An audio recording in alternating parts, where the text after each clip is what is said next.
अध्यक्ष महोदय, आपका बहुत बहुत धन्यवाद। संवैधानिक schedule tribes third amendment bill 2022।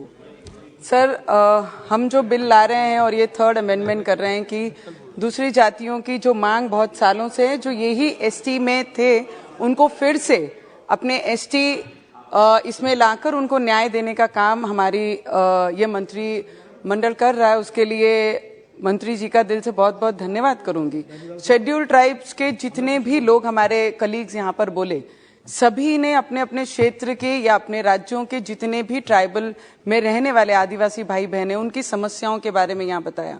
Sir, हम भी जहाँ से आते हैं, मेरे क्षेत्र में एक विधानसभा पूरी शेड्यूल ट्राइब आदिवासी भाई बहन रहते हैं, जिनकी पिछले कई वर्षों से बहुत सारी समस्याएं हैं। सर, मनरेगा का अभी यहाँ पे उल्लेख किया गया कि मनरेगा में क्या काम हुआ है, उनके हाथ बांध दिए गए, उनको कमजोर बनाया गया है।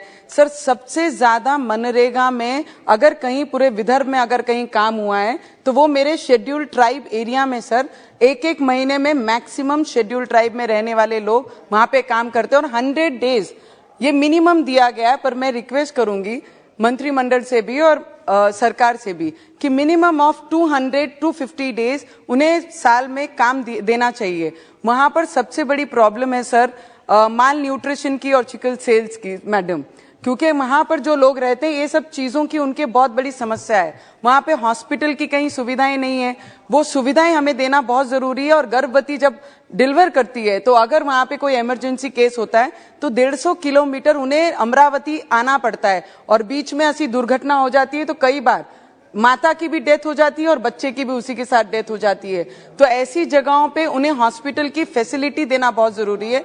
आज भी मेरे क्षेत्र में मैक्सिमम जगह मैडम ट्राइबल एरिया में कनेक्टिविटी नहीं है, टेलीफोन्स नहीं है, इंटरनेट काम करते नहीं है। 108 फोन करने जाए तो 108 फोन एमपी में लगता है। ये सभी समस्या है। उसके साथ एजुकेशन की मैडम बहुत बड़ी प्रॉब्लम है। जितने भी ट्राइबल एरिया, चंद्रपुर हो, हमारा अमरावती मेलघाट का क्षेत्र हो, जहां जहां ट्राइबल्स एरिया होते हैं वहां पर एक तो हमें भाषा की प्रॉब्लम है हमारे ट्राइबल क्षेत्रों में। जब हमारे टीचर्स वहां पर आते हैं तो वो नॉन आदिवासी होते हैं मैक्सिमम और उन्हें हमारी भाषा नहीं आती है। हमारे बच्चों को उनकी भाषा समझती नहीं है, उनको हमारी भाषा समझती नहीं है। और हमारे बच्चों को अगर जॉब अपॉर्चुनिटीज देनी है तो 150 किलोमीटर प्लेन पट्टे से हमारे वहां पर आदिवासी क्षेत्र में आने तक के लिए उन्हें बहुत कष्ट करना पड़ता है, जो टीचर्स वहां पे पढ़ाने आती हैं। हमारे बच्चों ने बीए डीएड किए हुए हैं आदिवासी के, तो उनको ही अगर अपॉर्चुनिटी उस क्षेत्र में दिया जाए तो वहां के बच्चों को ना लैंग्वेज प्रॉब्लम होगी, ना एजुकेशन प्रॉब्लम होगी, अच्छी पढ़ा सकते हैं।